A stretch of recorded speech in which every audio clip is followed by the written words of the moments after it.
Estou aqui com Cláudia Mota, ela que é especialista em arquitetura escolar. Convidei para a gente bater um papo desse tema que é a minha paixão também. Que é uma delícia. É muito massa. Eu brinco com ela dizendo que se eu pudesse ficava projetando só para a escola, que é muito gostoso. É uma delícia. Mas projetar para a escola exigem vários cuidados. Exatamente.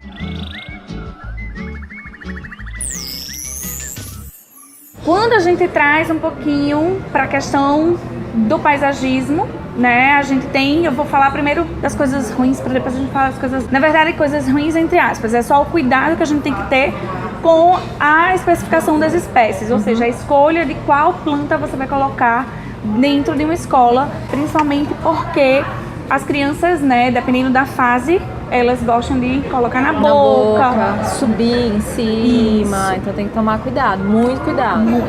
Então, assim, a parte de plantas com espinho, plantas tóxicas, as agressivas, é muito importante que você tenha esse cuidado para que não coloque. Mas vamos falar um pouquinho sobre a integração entre o dentro e o fora e esse relacionamento com o paisagista. Na verdade, assim, como qualquer projeto de arquitetura, o projeto direcionado para escolas, o paisagismo tem que ter pensado desde o comecinho. Então não adianta você chegar com o projeto pronto para o paisagista e falar, amigo, bota um monte de coisa aí, não vai funcionar.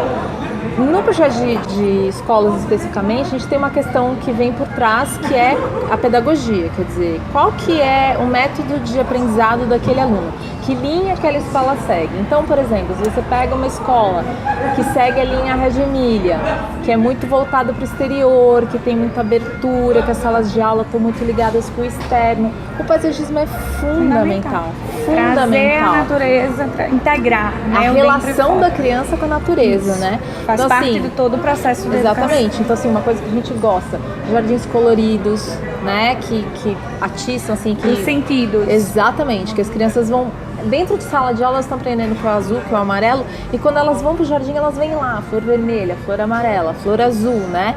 Aquela coisa das texturas, né? O áspero, o lisinho, o grande, o pequeno, tudo isso você consegue usar dentro e fora de aula, e é um suporte para o professor. E muito grande, né? Então, muito bom. assim como a arquitetura te ajuda a levantar o aprendizado e fazer com que o aluno se desenvolva mais, o paisagismo está que é a história da arquitetura que ensina a entender que a arquitetura da paisagem está totalmente integrada. A gente fez um projeto agora que a gente fez trabalhou uma praça dos sentidos. Colocamos um pomar, a parte das águas, uma praça das águas com os bichos d'água, a praça dos sons, né? Então o paisagismo não é só as plantinhas, é você entender como é que vai funcionar aquele espaço, trazer a parte da pedagogia que está, né, resgatar essa questão nessa história toda, né? E por isso que é importante até conversar com os coordenadores pedagógicos. Fundamental. Quando você começa um projeto direcionado para a escola, a primeira coisa que você tem que entender qual que é a linguagem daquela escola, como é que ela conversa com o aluno, como é que ela conversa com o pai daquele aluno, como é que ela recepciona aquele pai. O pai vai entrar na escola? Não, olha, a gente controla porque não pode chegar e ir entrando. Pode fazer uma pracinha dos pais. Tem N coisas que você pode pensar, né? Então, assim, o paisagismo ajuda muito. Uma outra coisa que eu pensei que o paisagismo também é fundamental. Você tá em Natal, quente pra caramba, aí você faz um pátio imenso, as crianças meio-dia vão ficar torrando naquele sol.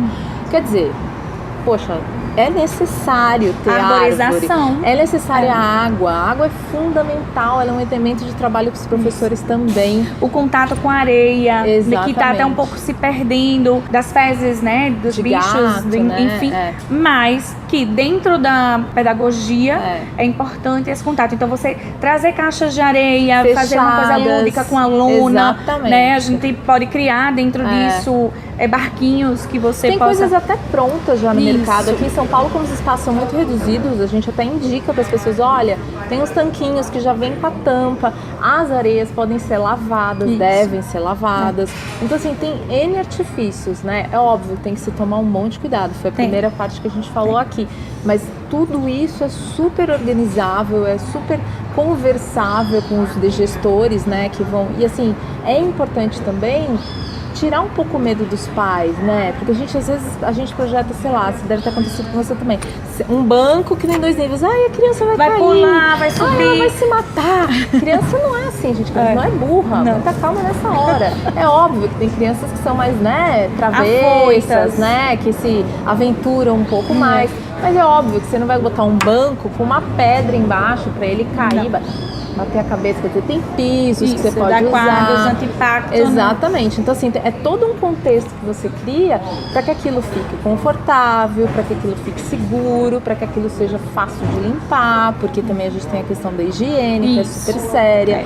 As crianças hoje em dia estão indo mais cedo para a escola, então os bebês de 4 meses estão na escola, mãe volta para o trabalho, criança no berçário. Então tem um monte de coisa que você tem que levar em consideração. É verdade. E assim, a conversa entre paisagismo e arquitetura é fundamental, intensa, né? E a questão até do mobiliário, os brinquedos, você tem muito pano para manga para criar coisas, uma partida de modelagem de terreno. Isso é muito legal. Né? Entender como é que o arquiteto trabalhou isso e como é que a gente pode ajudar nesse sentido, né? Você pode fazer morrotes, túneis, tem coisas escorrega. Tem até pisos de borracha que você consegue revestir esses morrinhos. E fazer a modelagem. Exatamente. Então assim, tem um monte de artifício legal, tem um monte de solução bacana.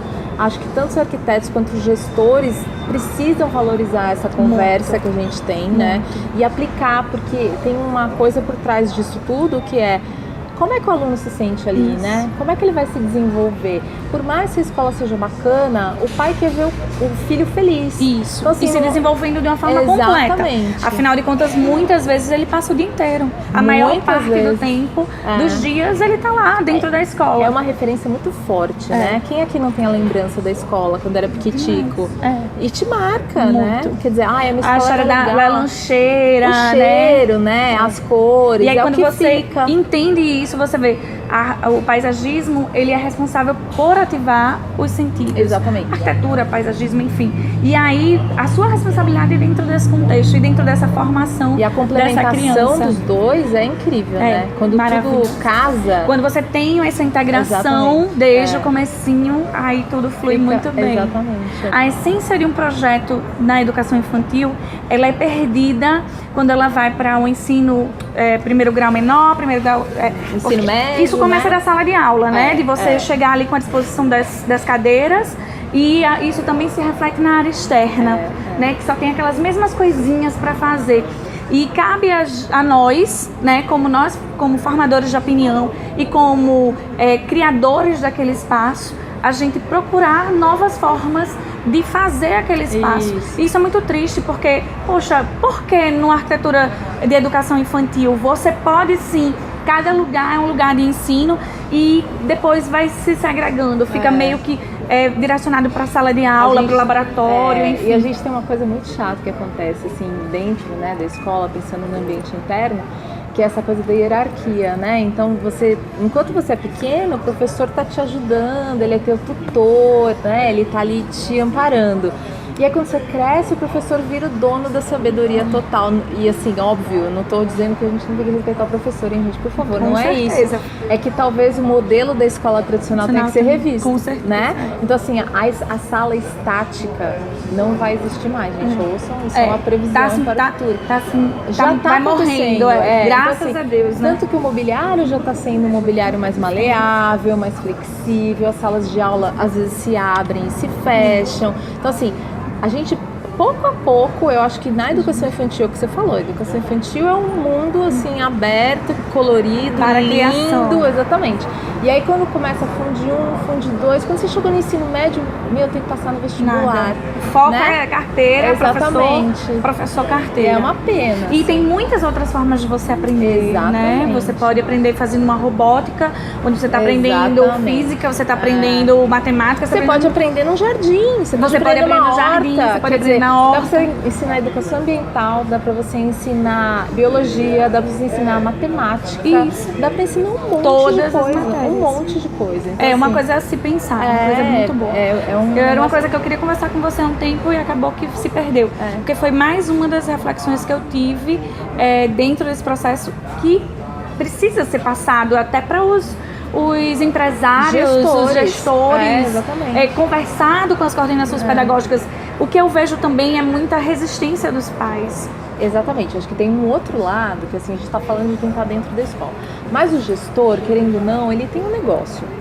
E esse negócio é financiado por pais. A gente está falando basicamente de escolas particulares, né? Não do ensino público, o funcionamento é outro. Mas a partir do momento que você precisa da anuência de um pai para o seu filho estar ali e o pai está preocupado com ele passar no vestibular... Com aquela tradição, o objetivo maior dele. Exatamente. Então assim, a escola, a meu ver, pode ser que eu estou falando uma grande bobagem, mas assim, tudo bem... a meu ver, a escola forma pessoas capacitadas a viver em grupo, né, a serem cidadãos. Então, a partir do momento que você esquece disso, só forma uma pessoa para o vestibular, você não forma um ser humano completo, né? E o papel dos pais fundamental nessa história. O pai é que impulsiona, quer dizer, a escola não vai criar sozinha, ela não, né? A casa, o meio que a gente vive é fundamental, né?